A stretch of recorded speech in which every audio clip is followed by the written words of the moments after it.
membahas lebih dari 30 tema. Jadi kita akan bahas hari ini terkait dengan pengertian nikah dan syarat serta rukunnya. Jamaah sekalian yang dimuliakan Allah, secara bahasa kata nikah itu punya makna dua. Yang pertama, nikah itu artinya hubungan seksual, jima. Ada yang mengatakan makna asli dari kata nikah itu adalah jima. Tapi juga ada yang mengatakan bahwa jima itu makna secara kiasan atau majaz saja. Nah, pendapat yang kedua mengatakan bahwa yang namanya nikah itu adalah akad.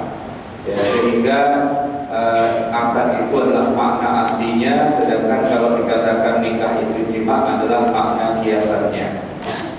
Nah, tetapi secara istilah para ulama mengatakan bahwa yang namanya nikah itu ada pengertiannya tersendiri.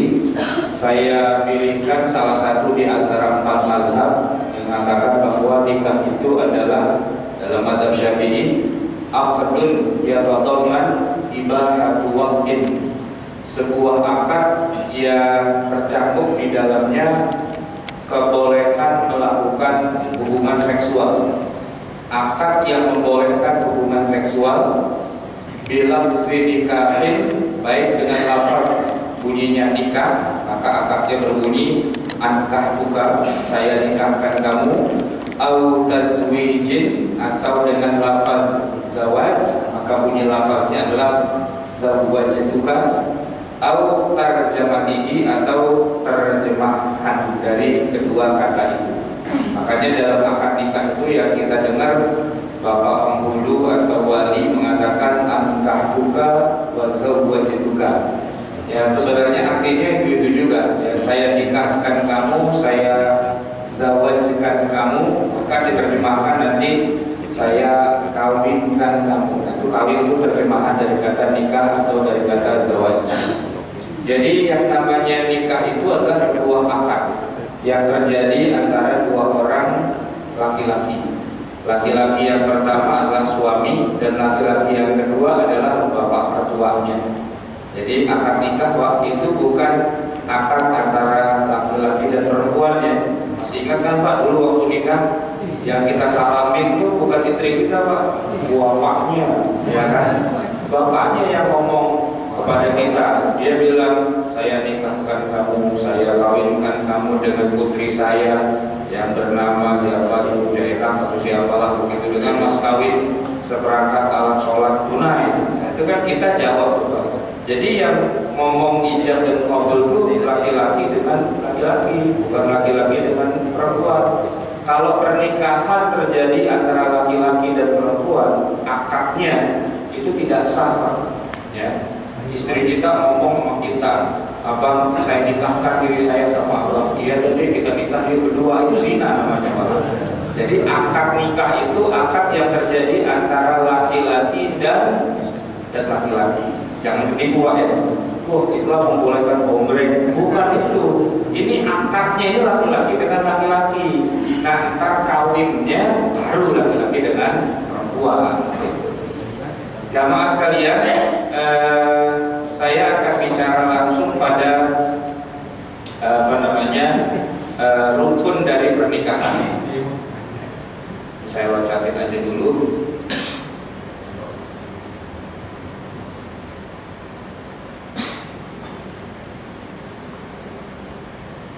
Nah, ada rukun, syarat, dan sunnah. Tidak sah sebuah pernikahan kalau satu saja dari rukunnya tidak terpenuhi. Nah, rukunnya itu ada berapa? Ada 4. Yang pertama harus ada wali. Kalau nggak ada wali maka nikah itu tidak sah. Kalau mereka maksa juga mau tidur sekamar serumah, ya itu namanya zina. Ya, kalau tidak ada walinya, atau walinya wali gadungan, wali-walian, wali ketemu di jalan, ya. Nah, itu juga tidak sah. Walinya harus wali yang sah. Yang kedua harus ada 2 orang saksinya, sesuai dengan ketentuannya nanti kita bahas. Nah, yang ketiga harus ada ijab kabulnya, dan yang keempat harus ada suami istrinya. Kita akan bahas yang pertama, walinya dulu Pak. Jadi peranan wali itu yang pertama adalah menerima khitbah. Jadi Pak, kalau kita ngelamar anak orang itu, sebenarnya kita ngelamarnya bukan ke anaknya, tapi ngelamar ke bapaknya. Nah gitu. Maka dalam hal ini yang lebih menang itu adalah Datuk Maringgi daripada Samsul Bahri, gitu ya. Samsul Bahri ngelamar ke anaknya. Siapa namanya itu? Si Siti Nurbaya. Siti Nurbaya mah demen sama Samsul Bahrinya. Tapi dalam urusan khitbah itu yang sah itu adalah kalau mintanya kepada bapaknya. Nah, Datuk Maringgi itu dia datang ke bapak. Gitu. Bapaknya iyalah, orang dia punya utang gede banget ya kan. Jadi kita ngomongin rawan picisan Siti Nurbaya itu ya.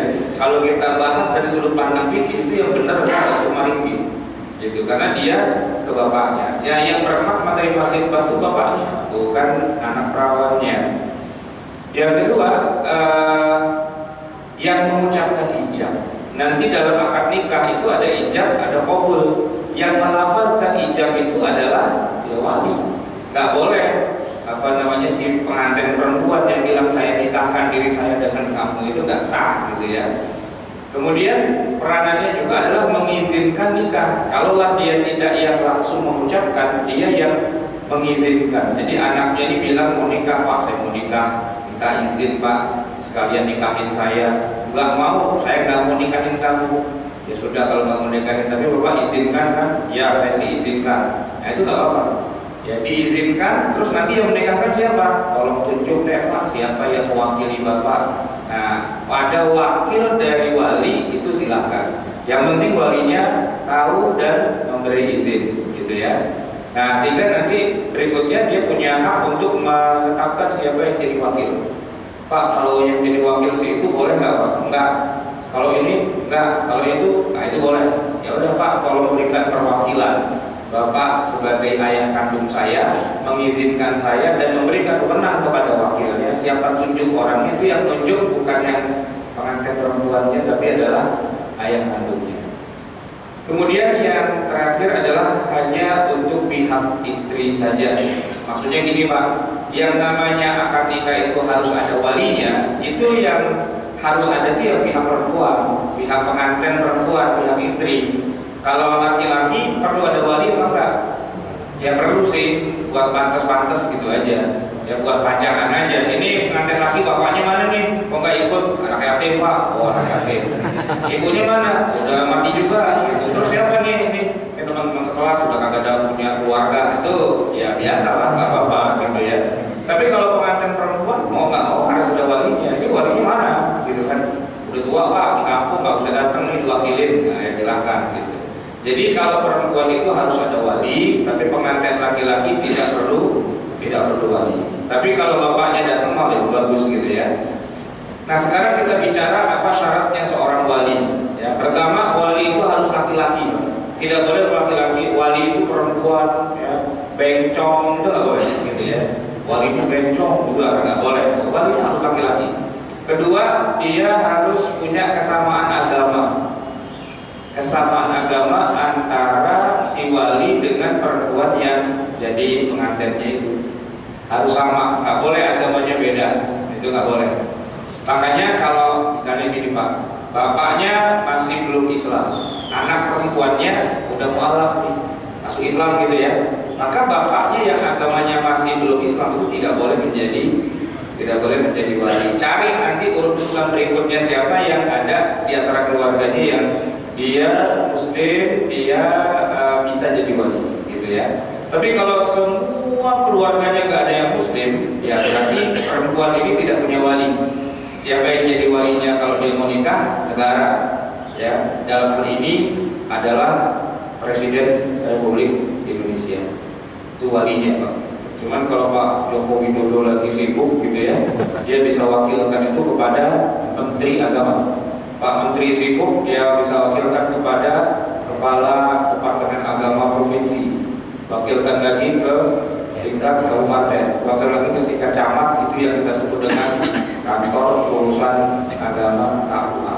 Itu representatif dari penguasa negara. Kemudian syaratnya wali ya tentu saja harus akil dan sudah balik, gitu ya. Kemudian dia orang merdeka bukan juga, dan dia lebih penting lagi adalah bukan orang yang fasik. Fasik di sini adalah pelaku dosa besar, gitu ya. Para ulama mengatakan fasik sih tidak menjadi syarat sahnya, tapi umumnya sebaiknya wali itu adalah bukan orang yang fasik, pelanggar ketentuan agama, nggak sholat, nggak puasa, nggak zakat, gitu ya, berzina, berjudi, minum dan sebagainya. Nah itu orang kayak fasik begitu tuh tidak pantas untuk menjadi wali, tapi tidak menjadi syarat sahnya kewalian. Nah kalau kita urutkan siapa sih yang menjadi wali bagi seorang pengantin perempuan, itu nomor satu, wali itu adalah ayah kandungnya. Jamaah sekalian, ayah kandung itu adalah wali yang levelnya super wali. Kenapa saya bilang super wali? Karena dia punya hak prerogatif yang di atas angin. Maksudnya begini, jamaah sekalian, seorang ayah itu berhak untuk menolak ya pilihan si anak. Gitu. Jadi kalau anaknya dulu udah pacar, bilang ke bapaknya, Pak saya mau nikah nih calon suami saya, enggak, itu selama-lamanya nggak akan nikah. Ya, jadi nggak bisa diambil alih Pak oleh orang lain tuh. Kawin lari itu bukan sekedar dosa haram, tapi zina. Satu. Yang kedua, seorang ayah itu saya katakan super wali adalah bahwa dia boleh secara sepihak menikahkan anak perawannya. Sepihak boleh, sah hukumnya. Jadi kalau bapak ini menikahkan anak perempuan, anak perempuan gitu ya, ini secara hukum bapak tuh berhak menikahkannya bahkan tanpa sepengetahuan si anak gitu ya. Tiba-tiba nikahin aja anaknya sama siapa gitu, pulang tinggal bilang Janab lu udah gua kawinin tadi sama temennya bapak gitu, itu langsung udah jadi istrinya Pak. Nggak usah pakai ditanya, nggak usah dipakai setuju apa enggak, itu otomatis sudah jadi. Jadi dengan kesuperannya ini, maka kita kalau mau dapetin anak perawan Pak, itu yang kita tembak bukan anak perawannya, bapaknya. Bawain kayak apa itu, martabak gitu ya, ongol-ongol atau apalah, pempek Palembang, sopok bapaknya, bukan anaknya. Ya, anaknya walaupun dia bilang saya rela sehidup semati sama abang gitu ya, nggak ngaruh Pak, nggak ngaruh. Yang ngaruh tuh bapaknya.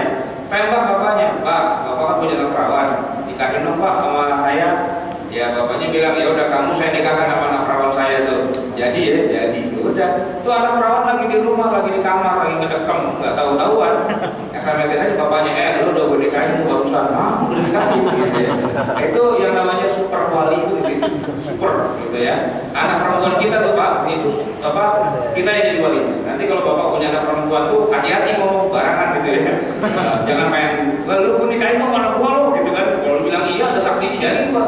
Ya walaupun kita di atas ojek misalnya, Kang ojek, ya saya bonceng ojek, ya, tukang ojeknya bilang, Ustaz, saya punya anak perawan cakep dari rumah, ya namanya Jenab, mau nggak Pak Ustaz saya nikahin sama anak saya? Boleh yuk, gitu ya.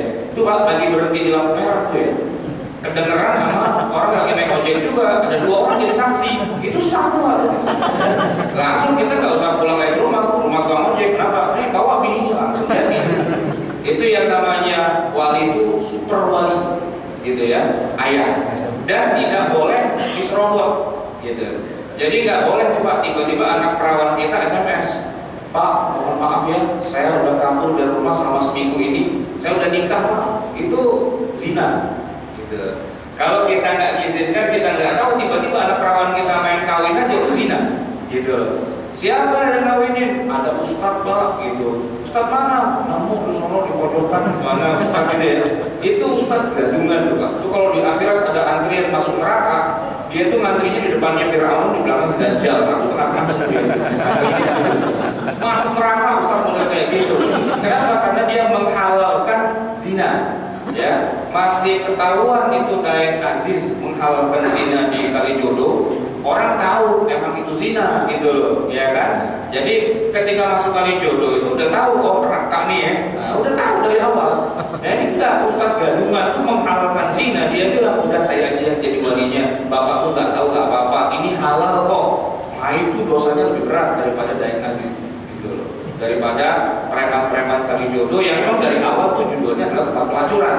Nah ini pelacuran tapi udah terlalu sorban gitu loh. Ini lebih parah dari yang benar-benar pelacuran yang sesungguhnya. Jamaah sekalian, apabila seorang wanita punya ayah tapi ayahnya sudah meninggal dunia, maka siapakah yang kemudian menjadi wali baginya? Berikutnya adalah kakek. Kakek di sini maksudnya Pak, ayahnya ayah. Ayahnya ayah. Dia juga super wali, cuman derajatnya di bawah ayah. Maksudnya begini, bapaknya kagak tembus, kita datengin kakeknya. Kakeknya suruh nikahin, itu nggak bisa Pak. Kenapa? Kalah derajat sama bapak. Nah, kecuali bapaknya udah nggak ada, baru kita uber kakeknya. Nah, kakeknya itu bisa main nikahin begitu saja kepada cucu perempuannya, asalkan jalurnya adalah dari anak laki-laki. Anggaplah kakeknya udah meninggal juga, gitu ya. Siapa yang menjadi wali? Yang menjadi wali berikutnya adalah saudara laki-lakinya, baik itu abangnya ataupun itu adiknya. Tapi kalau udah saudaranya Pak, itu derajatnya cuma wali doang, nggak ada supernya. Contohnya gini Pak, ini kejadian nyata. Ada salah seorang ustadz cerita sama saya, ada aneh perempuan nikah nggak bilang-bilang Pak. Dia bilang gitu, tahu-tahu udah kawin aja gitu. Terus saya tanya, siapa yang jadi wali gitu kan?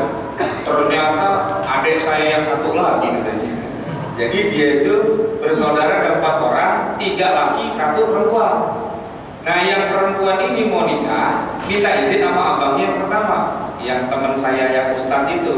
Dia bilang enggak, saya nggak setuju. Lu udah punya bini di Kalimantan, di sini mau bikin cabang, numpang lagi, bikin rumah pakai itu ya, biar di sini bukan cuma nempel doang gitu. Kalau ente udah bikin rumah, sewain, kontrakin apa, ente boleh datang lagi kemari.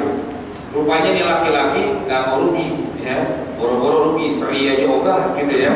Dia pengen nikah tapi biar bisa punya rumah juga buat numpang di Jakarta. Nggak bisa sama abang tertua, dia datengin abang yang nomor 2. Yang nomor 2 nggak mau juga, datengin abang yang nomor 3. Rupanya yang nomor 3 dibeli martabak langsung leleh, gitu kan? Ya, gua nikahin lah, dinikahin gitu. Sah apa enggak? Sah. Karena apa? Karena abang-abangnya itu semua itu bukan super wali. Nah, jadi salah satu aja di antara saudaranya, nggak harus abang, adik juga bisa, ya. Asalkan memang saudara dalam arti dengan pengantin itu sama-sama punya ayah yang sakti. Nah, maka itu kalau wali dari saudara tapi saudaranya cuma 1 ibu, nggak 1 ayah, itu nggak sah. Jadi saudara itu harus yang ayahnya sama, gitu, 1 ayah, gitu ya. Nah, kalau saudara udah nggak ada, siapa lagi? Anaknya saudara, itu keponakan. Syaratnya harus laki-laki dari saudara laki-laki. Itu yang bisa menjadi wali bagi seorang pengantin perempuan. Kalau nggak ada lagi, itu saudaranya ayah atau paman bagi pengantin. Dan kalau nggak ada lagi, yang terakhir adalah anaknya paman, saudara sepupu. Ini saudara sepupu bisa jadi wali, tapi bisa juga jadi suami, karena antara perempuan dengan saudara sepupunya itu bukan mahram, jadi boleh terjadi pernikahan. Cuman harus pilih salah satu, mau jadi walinya atau mau jadi suaminya. Nggak boleh dia menikahkan diri sendiri, saya nikahkan diri saya dengan kamu, itu nggak boleh. Nah, jadi misalnya sepupunya ada 2 laki, ya, yang abangnya jadi wali, yang adiknya jadi pengantin, itu bisa, gitu ya. Atau sebaliknya. Nah, jamaah sekalian, ini syaratnya wali. Kalau tidak ada wali, maka tidak sah sebuah pernikahan itu. Nah, yang kedua kita ngomongin saksi. Syaratnya juga sama kayak tadi Pak. Nomor 1, ini hadir secara fisik dalam majelis akad nikah. Jadi nggak boleh pakai telepon, nggak boleh pakai WhatsApp atau pakai SMS ya. Dengan ini saya terima nikahnya mas kawinnya pakai WhatsApp, itu nggak sah. Pakai telekonferensi gitu nggak sah juga, CCTV gitu ya. Walaupun kelihatan itu nggak sah. Kenapa? Karena yang namanya saksi itu harus hadir di situ. Namanya juga saksi. Kalau melihatnya dari jauh Pak, namanya bukan saksi, penonton, gitu ya. Dia nonton aja dari jauh kan, nonton dari jauh. Tapi kalau saksi di depan, gitu. Makanya saksi itu harus hadir secara fisik di tempat majelis akad nikah. Yang kedua, minimal harus ada 2 orang saksi itu. Ya kalau kita sih kebiasaan nikah itu ya yang menyaksikan banyak lah ya, 1 masjid biasanya. Kemudian minimal dia harus laki-laki, tidak boleh perempuan. Ya. 2 orang itu minimal laki-laki, dan tentu saja harus muslim syaratnya, akil balik juga, saksinya nggak boleh orang gila gitu ya. Kemudian merdeka dan tentu saja tidak fasik seperti yang tadi syaratnya wali. Itu kalau kita bicara saksi. Nah kemudian sekarang kita bicara rukun yang ketiga, ijab qabul. Ya. Apa itu ijab? Ijab itu adalah pernyataan dari wali, baik itu bapak, ayah kandungnya, kakeknya, siapapun lah yang tadi sudah kita sebutkan. Dia menyatakan kepada calon menantunya, ya, calon suami dari yang diwalikan, untuk menikahkannya dengan putrinya itu. Jadi pernyataan, kamu saya nikahkan dengan putri saya, kamu saya kawinkan dengan putri saya, itu namanya ijab. Nah sedangkan kabul itu adalah jawaban yang menyatakan persetujuan menantu atas pernikahan tersebut. Jadi kalau bapak mertuanya bilang kamu saya nikahkan dengan putri saya ini namanya Zainab nih gitu ya. Nah terus dia menyatakan setuju, baik pak saya setuju. Ya, biasanya kalau jawabannya saya terima nikahnya mas kawinnya. Tapi lafaznya tidak harus seperti itu. Bisa aja dia bilang iya oke, yes mantap ya, yes gitu boleh, apa aja pokoknya menyatakan persetujuan gitu ya, sip mantap lah gitu ya, siap gitu misalnya, itu boleh. Intinya ijab dan qabul itulah, ijab itu mengatakan kamu sudah saya nikahkan dengan anak saya, dan qabul itu menyatakan persetujuan. Nah tetapi dalam ijab qabul itu ada syaratnya. Syarat yang pertama harus satu majelis, tadi sudah saya sebutkan. Yang kedua harus saling dengar, saling paham. Ya, jadi kalau mertuanya itu rada budek gitu ya, on gitu, bolot gitu, kagak denger dan sebagainya. Nah ini harus dibantu dengan alat pendengaran. Setidak-tidaknya dengan tulisan, setidaknya dia paham gitu ya. Atau yang kedua ini pak, saling dengar dan saling paham. Jangan sampai dua-duanya kagak paham bahasanya. Yang satu pakai bahasa Jawa, yang satu pakai bahasa Ambon gitu ya. Lu paham gak tadi dia ngomong apa? Gua kalau paham juga tuh. Nah itu nggak sah. Gitu, jadi harus keduanya paham, sehingga tidak harus pakai bahasa Arab juga gitu ya, tidak harus pakai bahasa Arab, yang penting bahasanya difahami. Nah yang ketiga, antara ijab dengan qabul tidak boleh bertentangan. Maksudnya bertentangan itu gimana? Ini misalnya nih ya, yang diomongin kamu saya nikahkan dengan putri saya yang namanya Zainab gitu ya. Dia jawabnya apa? Saya terima pak nikahnya putri bapak yang namanya Fatimah. Tadi kan bilangnya Zainab, tiba-tiba jawabannya jadi Fatimah, itu nggak sah, nggak klop, ya kan? Siapa yang dinikahkan itu nggak klop, maka itu tidak sah, gitu, karena bertentangan. Atau ini kasus kejadian nyata. Jadi gini pak, calon suami itu ternyata nggak bisa datang kepada calon mertua pada hari akad, dan disepakati kemudian calon suami ini mewakilkan dirinya kepada orang lain.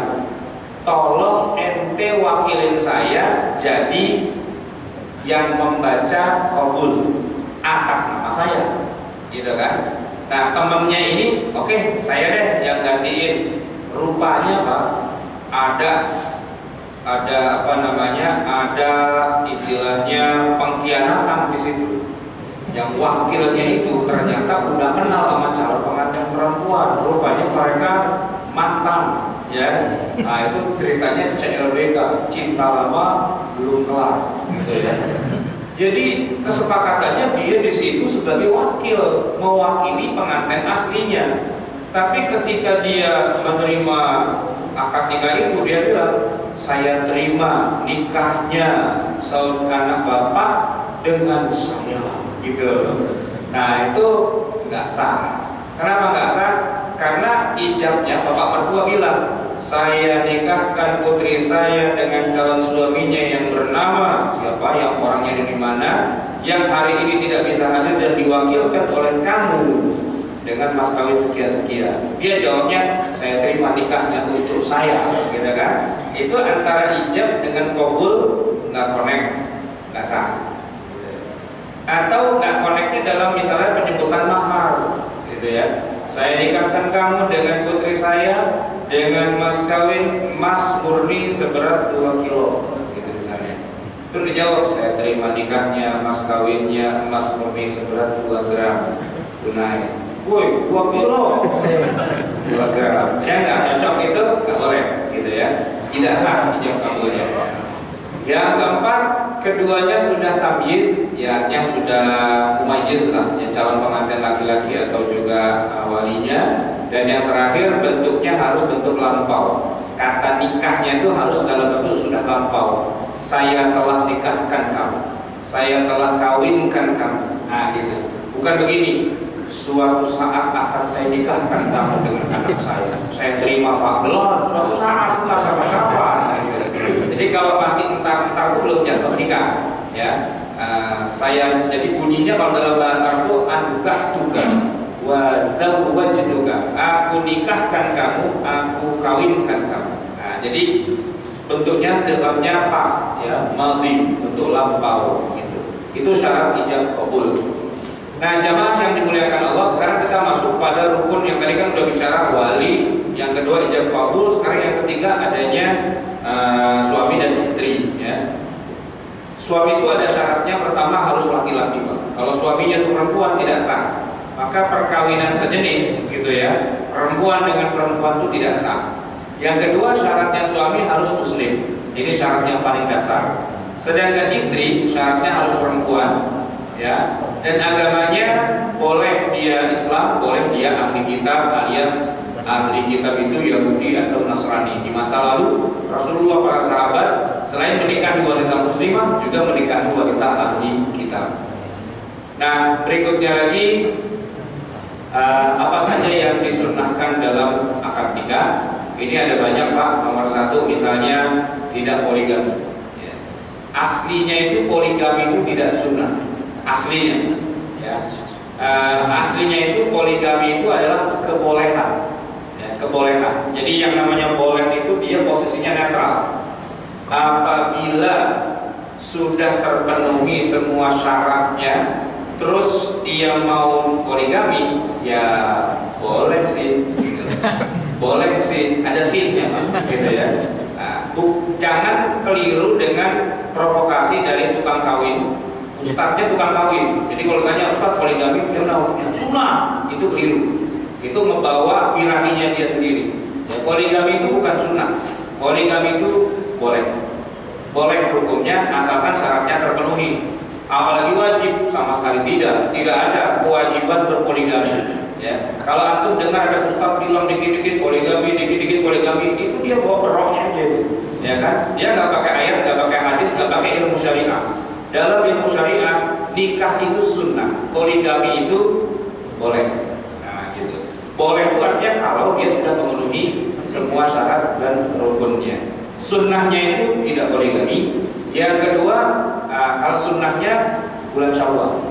Makanya orang Betawi itu, Pak, punya lagu, ya kan? Ikan bawal diasinin bulan Syawal dikawinin. Nah, gitu. Itu ada rujukannya tuh, karena Nabi seringnya melakukan akad nikah di bulan Syawal. Ada hikmahnya juga sih. Ya, bulan Syawal kan Ramadan udah lewat, ya kan? Sebaiknya abis Ramadan lah, gitu kan? Jadi bisa siap tempur 24 jam. Ada orang Pak nikah kagak tahu diri, gak tahu aturan, habis tarawih nikah dia.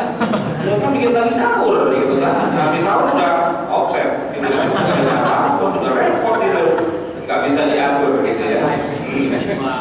Akad nikah sunnahnya di masjid, akadnya lah. Tapi kalau walimahnya sunnahnya bukan di masjid. Beda Pak antara akad dengan walimah. Karena akad itu tidak ada istilah dumbrang kedumbrang, ya kan? Akad itu di masjid, sebagaimana Nabi sering melakukan akad di masjid. Kemudian di hari Jumat, ya, bagusnya pada sholatil asar, sesudah asar atau sesudah sholat Jumat, ya, itu afdolnya. Kemudian afdolnya lagi adalah melihat dulu calonnya. Jangan sampai kita beli kucing dalam karung, gitu. Harus dilihat dulu. Siapa tahu, gitu ya, mukanya kagak rata, gitu kan? Siapa tahu kakinya jempol semua, kan begitu ya? Siapa tahu banyak hal-hal cacat dan sebagainya. Maka seandainya orang menikah, kok dia nggak ngelihat dulu calonnya, itu nggak sesuai dengan sunnah Nabi. Ada satu sahabat datang kepada Nabi, ya Rasulullah, alhamdulillah saya sebentar lagi mau nikah. Gitu. Kata Nabi, udah ada calonnya, alhamdulillah udah lihat orangnya. Enggak ya Rasul, saya menjaga hati dijaga, lihat dulu gitu. Ya, bukan masalah menjaga hati, lihat dulu. Nah itu Al-Mughirah itu diperintahkan sama Nabi, lihat dulu ya Rasul. Ntar kalau tidak gimana? Jangan nggak usah, ya udah dicari yang lain gitu kan. Nah gitu. Terus dia lihat, cuman kan nggak enak nih kalau mau datang ke rumahnya, assalamualaikum, waalaikumsalam, Pak, mau lihat calon boleh nggak? Gitu. Kalau boleh, kalau begitu caranya kan. Nah, jadi ketika calon istrinya itu sedang berkegiatan, beraktivitas, dan Mughirah itu melihat, wah dia calon saya, cakep juga, gitu kan? Datang lagi Nabi, ya Rasul, mantap. Ya udah, makanya kalau gitu kan itu niat nikahnya jadi serius, gitu kan? Nah, jadi pengen cepetan. Nah, iya mau begitu saatnya, gitu kan? Nah, begitu dilihat, ya mukanya begitu, gak karu-karuan, gitu ya. Gimana? Ada ragu-ragu. Nah, kalau ragu-ragu dia nggak usah. Daripada sekarang kebelet begitu dibuka, makhluk itu paling romek ini ya, gitu ya. Jamaah yang dimuliakan Allah, sebutkan mahar dan waktu pelunasan. Ini juga bagian dari sunnah. Jadi maksudnya sunnah itu sunnahnya maharnya disebutkan, biar nggak terjadi masalah di kemudian hari. Gitu. Bahkan dari awal mahar itu harus disepakati dulu antara kita nih calon suami dengan calon istri, ya. Mungkin kalau calon istri tanya, Adinda, kamu mau mahar berapa? Gitu ya. Dia pasti bilang, nggak usah lah, yang penting cintanya, gitu kan. Nah, itu kan kalau orang perempuan ditanya begitu, dia pasti malu, gitu kan. Maka yang ditanya itu bukan perempuannya, bapaknya, ya kan. Bapaknya itu yang jawab, ini aja dah, kontrakan tolong dibayarin, dan tuh ada tetangga mau jual kontrakan, ente bayarin kan ada 10 pintu, gitu misalnya kan. Waduh, 10 pintu banyak banget gitu deh. Ya nggak apa-apa, ini cicil setahun 1 pintu kan, 10 tahun 10 pintu lunas gitu kan. Gitu. Iya dah. Nah, itu udah berarti itu mahar, ya disebutkan berapanya, ketahuan, dan waktu pelunasannya berapa? 10 tahun, 10 tahun. Kita nih Pak di Indonesia itu cuma menang gengsinya doang. Ada nggak orang bayar mahar itu dicicil? Ada nggak? Nggak ada. Kenapa? Malu, ya kan? Dengan mahar mas kawin 2 kilo cicil, kayaknya nggak enak banget dengernya gitu kan. Itu karena perasaan Pak. Padahal Nabi Musa alaihissalam ketika beliau menikah, ya kan, itu bayar maharnya lumayan lama tuh, cicilnya, kreditnya berapa tahun? 10 tahun. Kerja sama mertuanya ngangon kambing. Nah gitu 10 tahun. Gak apa-apa, wajar, manusiawi, ya. Orang kita beli rumah aja nyicil, ya kan, beli mobil nyicil, beli motor nyicil, handphone aja kredit, masa bini gak boleh kita kredit? Boleh, kredit bukan bininya Pak, bukan, bayar lunasnya itu loh, ya kan. Nah, jadi kalau kontrakan 10 itu wajar, gak apa-apa, ya Pak, 20 tahun ya, 20 tahun kita nyicil, terus bayar. Nah, selama masa pelunasannya belum selesai, udah boleh dipakai belum? Udah. Oh, kita kredit motor begitu kita bayar DP, ya kan, kasih KTP, pulang motor kita pakai. Walaupun STNK BPKB belum ada gitu, ya kan, tapi udah kita pakai, nggak apa-apa. Jadi lunas cicilan, ya udah selesai gitu kan, udah bebannya udah nggak ada masalah. Jadi boleh disebutkan maharnya dan waktu pelunasannya. Kemudian ada sunnah khutbah sebelum akad. Khutbah Pak, nggak panjang-panjang, paling 1 menit gitu doang. Kalau mau penjelasan entar habis akad, namanya mau'izah hasanah. Itu kalau mau ada, kalau enggak apa-apa gitu ya. Tapi khutbah itu memang sunnah dari Nabi. Kemudian diumumkan, ini sunnahnya, orang menikah itu jangan diam-diam. Tiba-tiba bawa perempuan aja, lain lagi, kemarin kita ketemu bininya gini, yang lain lagi. Ini bini masih penang gitu kan. Ini bini yang disimpan. Nah, kalau bini itu disimpan, dikasih tahu, saya udah nikah, gitu ya. Sunnahnya lagi ada undangan makan. Nah, sunnah juga tuh Pak. Undangan makan tuh jadi maksudnya gini, saya udah nikah, saya mau umumin ini, saya punya istri baru, ya. Silahkan datang ke rumah saya, kita makan-makan lah seadanya, kacang goreng sama LT jadilah, begitu ya. Makan bakso kayak makan apa gitu terserah, waji misalnya, boleh aja, nggak harus hidangan pesta yang besar-besar. Memang kalau orang yang udah lumayan kaya gitu ya, silahkan kalau dia punya kemampuan. Tapi kalau dia nggak punya kemampuan, sekedar kacang goreng ya sama ya masih mau rebus dia bilang gitu. Yang penting ada bersyukur, diumumkan dan ada undangan makan. Kalau Abdurrahman bin Auf memang orang kaya, maka Nabi bilang, Abdurrahman bikin dong walimah, walaupun cuma motong kambing satu, ya, walau bisyatin, walaupun hanya dengan satu kambing. Pak, kalau satu kambing itu kira-kira undangan berapa orang? Satu ekor kambing kira-kira undangan berapa orang? 20, 30? Cukup nggak kira-kira? Satu kambing. Nah, kalau orang Arab, Pak, satu kambing undangan 4 orang doang. Karena jatahnya satu orang satu paha. Kan kambing pahanya 4, ya udah buat berempat doang. Gitu. Sederhana banget walimah yang dilakukan oleh Abdurrahman bin Auf. Gitu ya, walau bisyatin nggak masalah. Gitu. Nah, kalau kita alhamdulillah kambing di sini cukup lah buat 100 ya, seorang satu tusuk ya. Kalau perlu satu tusuk dua, gitu. Sampai 2 tahun. Nah, kemudian doa dan tahniah ya, kita doakan, kita kasih tahniah. Tahniah itu ucapan selamat ya. Barakallah, semoga Allah memberikan keberkahan pada kamu gitu ya. Masih banyak sih doa suami untuk istrinya ketika habis nikah didoain ya, bisa jadi mereka melakukan sholat bersama dan sebagainya. Baik jemaah sekalian, ada pertanyaan sebelum saya akhiri, silakan, terkait dengan syarat dan rukun dari nikah serta sunnah-sunnahnya.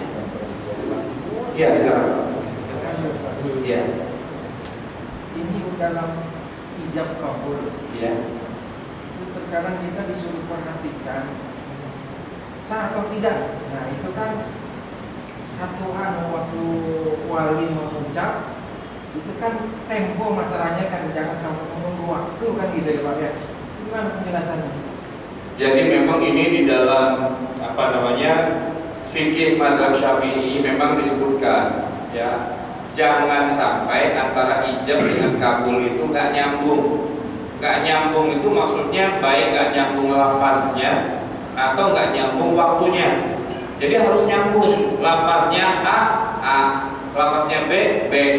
Begitu juga waktunya harus bersambung. Ketika dia bilang kamu saya nikahkan dengan putriku dengan mas kawin sekian tunai, itu jawabannya mesti nyambung.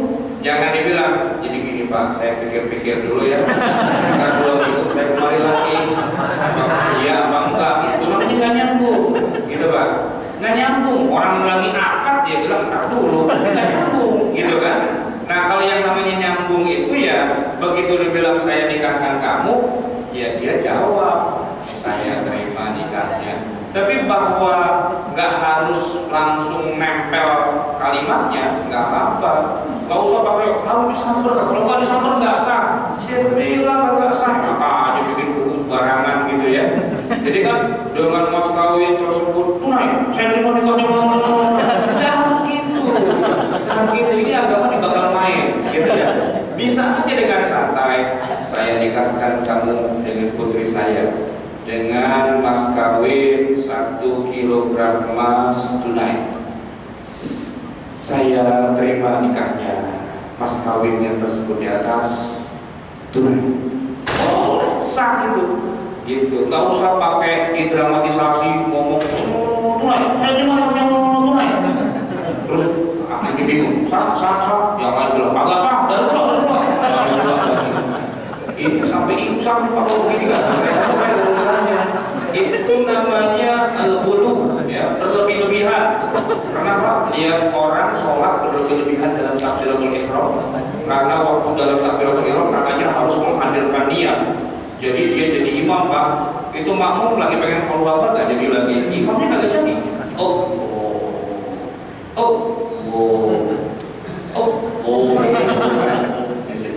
Itu merusak agama. Dia tidak belajar agama dengan benar, akan bertaklid kepada guru yang tidak lengkap ngajarin ilmu agama. Takbiratul ihram itu nggak usah berkali-kali, sekali aja Allahu Akbar udah selesai. Gitu. Ada nggak contohnya Nabi mengajarkan kalau takbiratul ihram paling nggak 5 kali ya diulangin gitu, biar mantap gitu? Nggak ada. Nah begitu juga akad nikah itu tidak harus diulang-ulang. Wah ulang dari mula itu ngawur. Bahkan termasuk salaman itu juga nggak termasuk sunnah dalam akad nikah. Nggak harus salaman, bahkan nggak harus digoyang. Itu nggak usah gitu loh. Kalau tangannya disulam dipejat gitu, nggak harus. Kadang-kadang ditambah-tambahi Pak, ya ditambah-tambahi dengan baca syahadat. iya ikutin saya, asyhadu an la ilaha illallah.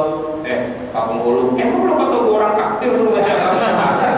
Islam dari dulu gitu kan, pakai suruh baca syahadat enggak gitu. Bahkan yang lebih lucu lagi, dibikin lagi dramatisasi ya. Calon pengantin perempuan silahkan minta izin dulu sama bapaknya. Saya bilang minta izin apa? Bukan dibilang izin dari kemarin gitu kan. Dibacain Pak, oh saya tuh cinta ini saya minta maaf gitu kan. Mau nikah mau sandiwara sinetron sih begini gitu kan. Tapi itu Pak, orang kita tuh suka dramatisasi. Oh dibikin-bikin gitu kan. Sampai ada seolah-olah itu menjadi satu kewajiban. Saya bilang, iya itu boleh sih, tapi ingat ya, jangan sampai nanti orang beranggapan ini adalah kewajiban. Ini adalah bagian dari syariat. Itu yang harus dibenerin, gitu ya Pak ya. Baik, ada lagi pertanyaan yang lain?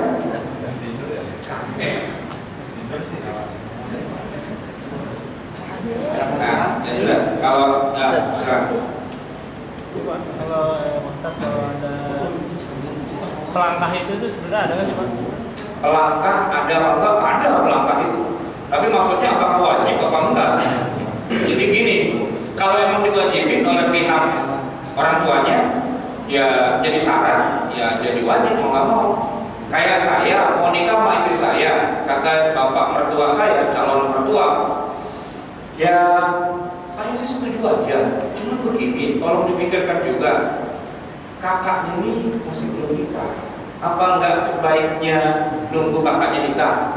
Enggak Pak, enggak baik. Enggak baik, kenapa? Mau nikah nunggu dia, kalau nikah, kalau enggak kapan dia nikahnya? Emang maksudnya mau nikah kapan? Belum sih, belum ada rencana. Apalagi belum ada rencana gitu kan. Ya udahlah gimana jalan damai lah gitu kan, jalan damai. Damainya begini, kata calon mertua saya, gini aja lah, silahkan nikah, tapi tolong cariin calon buat kakaknya. Itu aja lah. Mau nikah harus nyariin orang lain, mau nikah dulu kan. Nah, cariin dapat. Ternyata begitu dapat mereka udah sepakat, biasalah merasa nggak cocok, nggak jadi, cariin lagi 2-3 kali cariin, saya bilang ini jadi nggak mau nikah nih gitu ya. Kita ini udah kebelet, mau bawa-bawahan gitu kapan, bulu imsak ntar nih gitu kan. Nah, akhirnya kata calon mertua, ya sudahlah, kalau emang begitu kasih aja lah hadiah pelangkah kayak apa begitu, biar nggak merasa kecewa. Ya udah boleh kalau emang begitu. Kalau itu disyaratin silahkan saja. Namanya juga orang mau nikah, ya kan, gunung yang tinggi kan kudaki, lautan pun kusubrani. Aku nggak peduli, kata Haji Roma Irama kan begitu ya kan. Ya artinya kalau emang disyaratin, ayo kita bayar, lo jual gue beli kan begitu. Tapi kalau nggak disyaratin ya nggak apa-apa. Perlu pakai pelangkah nggak nih? Nggak usah, nggak kuat juga nanti ngelangkahin kayak dia ya udah. Baik, ada lagi Pak? Silakan. Ya, kalau nggak ada kita tutup sampai di sini. Ada Allah wa iyyakum ajma'in. Wassalamualaikum.